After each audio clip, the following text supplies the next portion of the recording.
కవులు ఒక్కోసారి విచిత్రంగా వర్ణిస్తారు. ఉత్తరహర వంశం కావ్యంలో బలరాముణ్ణి వర్ణిస్తాడు. నాకు ఆ పద్యం చదివితే ఇందులో అద్వైతం అంతా ఉందిరా అనుకున్నాను, నా దృష్టి అది కాబట్టి. బలరాముణ్ణి వర్ణిస్తాడు ఉత్తరహర. నాచన సోమని ఉద్దేశం, ఆయన ఉద్దేశం బలరాముణ్ణి శివుడితో పోల్చాలి. బలరాముడు అంటే శివుడే. ఎందుకని? కృష్ణుడు విష్ణువు కదా, విష్ణువుకి శివుడికి స్నేహం కదా. విష్ణువు పుట్టాడు కాబట్టి శివుడు కూడా పుట్టాడు బలరాముడుగా. శివుడికి బలరాముడికి పోలికలు కుదరవండి. శివుడికి బలరాముడికి పోలికలు కుదరవు, కానీ కుదిరే వాటిని పట్టుకోవాలి. అక్కడ నాచన సోమన ఉత్తరహర వంశంలో అద్భుతమైన పద్యం రాస్తాడు. ఏం పట్టుకున్నావా పోలికలు అనుకున్నా. పాతాళాధిపుడైన శేషుడు ప్రళంబఘ్నుండు, పాతాళాధిపుడైన శేషుడు ప్రళంబఘ్నుండు, నారాయణ ప్రీతిన్ బుట్టిన శంకరుండని జనులు పేర్కొన్నచో, నారాయణ ప్రీతిన్ బుట్టిన శంకరుండని జనులు పేర్కొన్నచో, అంధకోద్భూత స్నేహము కామపాలతయు తప్పున్, అంధకోద్భూత స్నేహము కామపాలతయు తప్పున్, తప్పుగాకేమి విఖ్యాతిన్ పొందడే పాండురాంగ మహిమన్ ఆలాహల ప్రీతితోన్, విఖ్యాతిన్ పొందడే పాండురాంగ మహిమన్ ఆలాహల ప్రీతితోన్. ఇద్దరు వ్యక్తుల మధ్య మనం పోలిక చెప్పాలి అని ఒక కవిలా అనుకుంటే మనం వెతికితే దొరుకుతాయండి. ఆయన వెతికాడు. అందుకే కవయ క్రాంతదర్శినః అన్నారు. సూక్ష్మ దృష్టి ఉంటుంది కవులకి. లోకాన్ని మనం చూసే విధానం వేరు, మహాకవి చూసే విధానం వేరు. నాచన సోముడు నిస్సందేహంగా మహాకవి.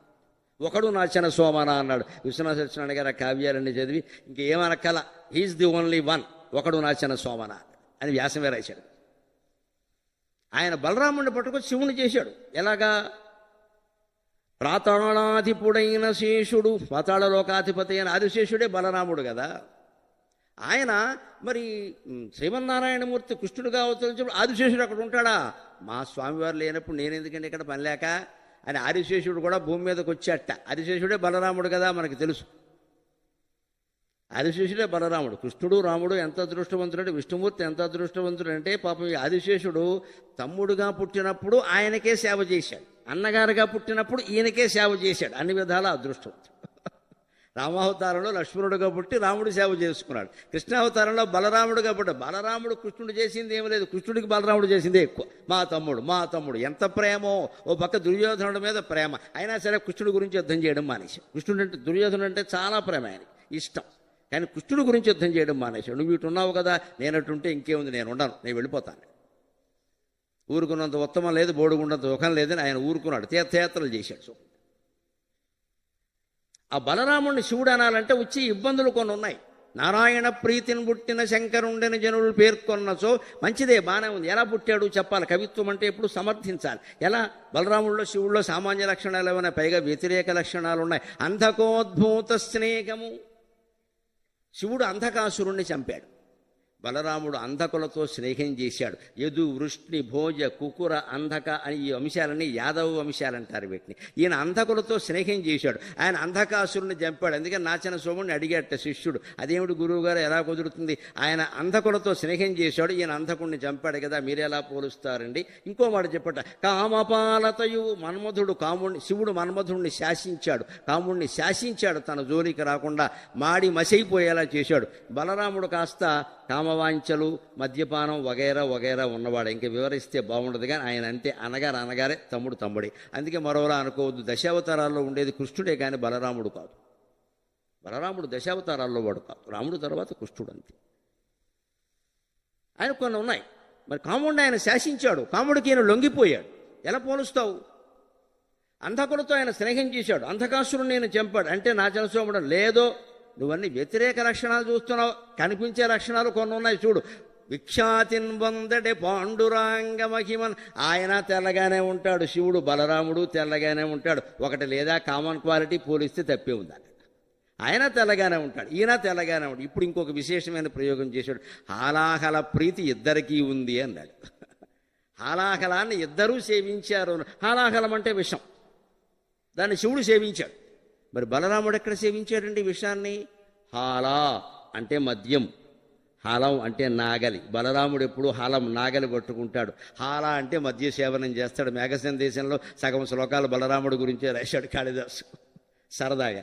హాలాహల శివుడు పక్షంలో ఒకటే మాట, పైగా హాలాహల శబ్దం సంస్కృతంలో ఎంత చిత్రమైంది అంటే హాలాహలం హలకాలం హలకలం హాలాహలం హలహలం నువ్వేదైనా ఏ దీర్ఘం ఏటైనా పెట్టు, దాంట్లో స్పెల్లింగ్ మిస్టేక్ లేదు, ఎవడు రాసినా బాగానే ఉంటుంది. కాకపోతే దానికి కూడా ఒక లెక్క ఉంది మన భాషలో, మన హిందూ తత్వంలో. హాలాకలం అనే శబ్దాన్ని మీరు దీర్ఘాలు మార్చి అటు ఇటు చేసి 6 సార్లు మాత్రమే రాయగలరు, 7వ సారి రాయలే. హాలాకలం హలాకలం హాలకలం హాలహాలం హాలాహాలం ఏమి రాసినా 6 సార్లు మాత్రమే రాయగలరు. ఎందుకంటే ఈ దీర్ఘాలు మారడం తగ్గడం అనేది 3 అక్షరాల్లో ఉంది. అక్కడ హా లా హా లం అనేదంటూ మార్పు ఏం లేదు, అది ఎప్పుడు ఉండేది. 3 మార్పు వచ్చింది అని కూడా ఎన్ని రకాల ఫ్రేములు వస్తాయి అంటే లెక్క 3 × 2 × 1. దీన్నే మ్యాథమెటిక్స్లో పెర్ముటేషన్స్ అండ్ కాంబినేషన్స్ అంటారు, శాస్త్ర విజ్ఞానం. సరిగ్గా పెర్ముటేషన్స్ అండ్ కాంబినేషన్స్ 3 ఉంది కదా, 3 అక్షరాలు ఉన్నాయి. 3 అక్షరాలను అటు ఇటు మారిస్తే ఎన్ని రూపాలు వస్తాయంటే 3 × కింద 2 దాని కింద 1, 3 × 2 × 1, 3 2 6, 6 1 6. అందుకని 6 రూపాయలు వస్తాయి, 7వది రాదు. అందుకే మీరు గమనించండి, కేశవనామాలు 24 ఉంటాయి, 25 ఉండవు, 12 ఉండవు. ఎందుకు ఉంటాయి 24? విష్ణుమూర్తికి 4 చేతులు ఉన్నాయి, శంఖచక్ర కథాపద్మాలు ఉంటాయి 4 కూడా.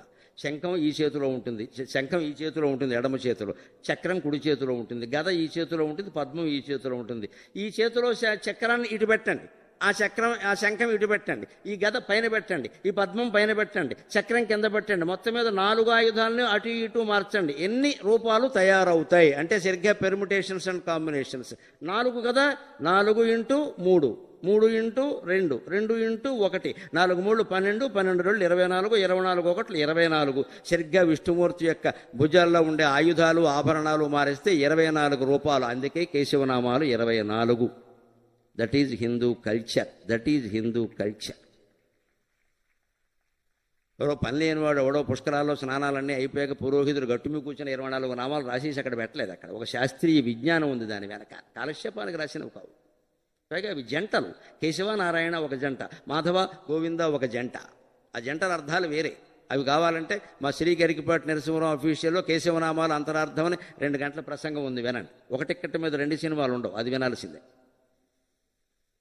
ఆ అర్థాలు వేరే. మాధవ గోవింద ఉదాహరణ కూడా చెబుతా, మార్కెటింగ్ టెక్నాలజీ అంటే ఇదే, వినాలి కదా. అందుకని మాధవ గోవింద. మాధవుడు అంటే లక్ష్మీదేవికి భర్త, గోవింద అంటే గోవులు కాసుకునేవాడు. వెర్రి సన్నాసి, నువ్వు లక్ష్మీపతివైనా గోవులు కాసుకున్నా ఒక్కలాగే ఉండు, భేదమేం లేదు, అన్నా ఒకటే, అంతా ఒకటే, అలాగే ఉంటుంది. సంకర్షణ వాసుదేవ ప్రద్యుమ్న అనిరుద్ధ. సంకర్షణ అంటే బలరాముడు, వాసుదేవుడు అంటే కృష్ణుడు, ప్రద్యుమ్నుడు అంటే ఆయన కొడుకు, అనిరుద్ధుడు అంటే ఆయన కొడుకు, తాత తండ్రి ముత్తాత మనవుడు అంతా ఒకటే, ఏకమేవాద్వితీయం బ్రహ్మ. అదే కేశవనామ. అందుకే ప్రతి క్రియకి ముందు, పురోహితులు చేసే ప్రతి పనికి ముందు, పూజకి ఆహ్వాతం ముందు కేశవనామాలు ఉంటాయి ఖచ్చితంగా.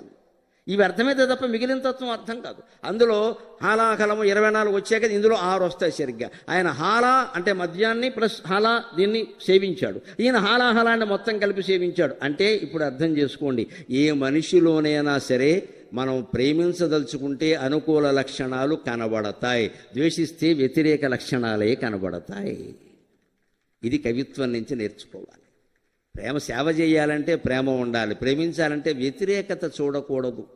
ఇవాళ చాలా మందిలో ఉన్నది నెగటివ్ నెగటివ్ నెగటివ్. మీరు యూట్యూబ్లు చూస్తారు కదా, ఏది వ్యతిరేకమో అది ఏంటి అని చూస్తావు కదా, నీకెందుకు ఏంటి ఇక్కడ.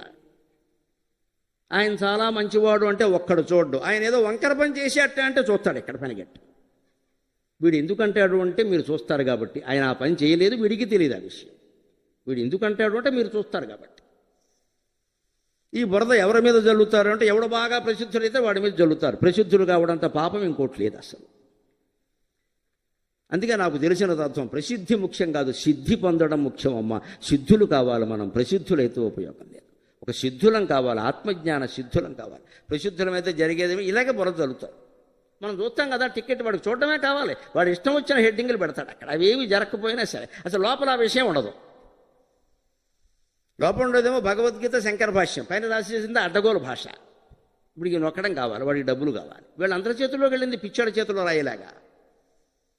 ఇటువంటిప్పుడు మరింత జాగ్రత్తగా ఉండాలి మనం. వ్యతిరేక వ్యాఖ్యలకు కాదు మనం స్పందించాల్సింది, అనుకూల వ్యాఖ్యలకి.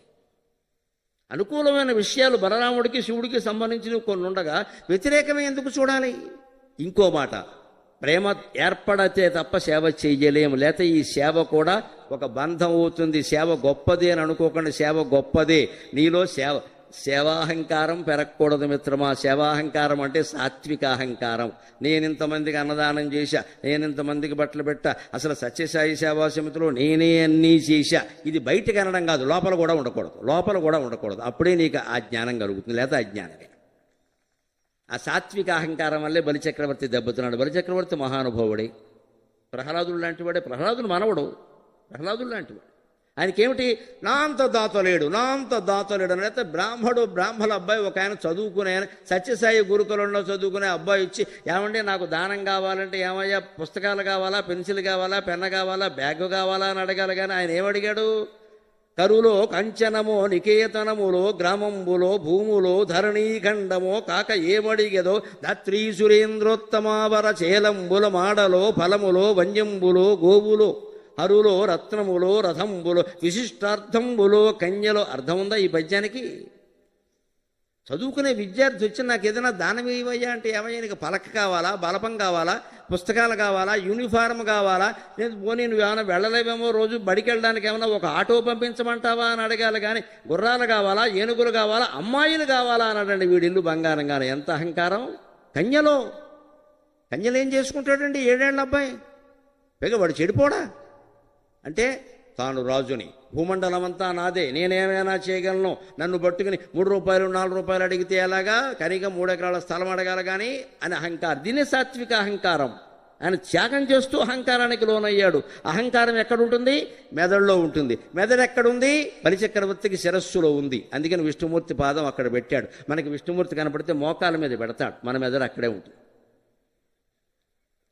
ఆ మోకాల్లో ఉన్న మెదడుని ఇక్కడికి తీసుకురావాలి అంటే అహం పోవాలి, నేను చేస్తున్నాను అనేది పోవాలి. ఆ సేవలో ఎటువంటి అహంకారం పనికిరాదు. అహంకారం పోవాలంటే ఏం చేయాలి? మనకు పురాణాలు గమనించండి. కణ్వ మహర్షి ఆశ్రమాన్ని వర్ణిస్తారు, ఆశ్చర్యంగా ఉంటుంది.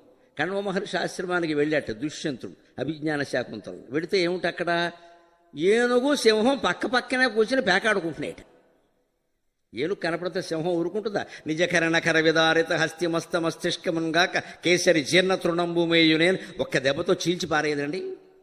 అటువంటి ఏనుగు సింహం కూర్చొని చదరంగం ఆడుతున్నాయి. పాము ఇలా పాకుతోందిట, దాని వీపు మీద కప్ప ఉందిట. ఎంత విచిత్రం! పాము మీద కప్ప.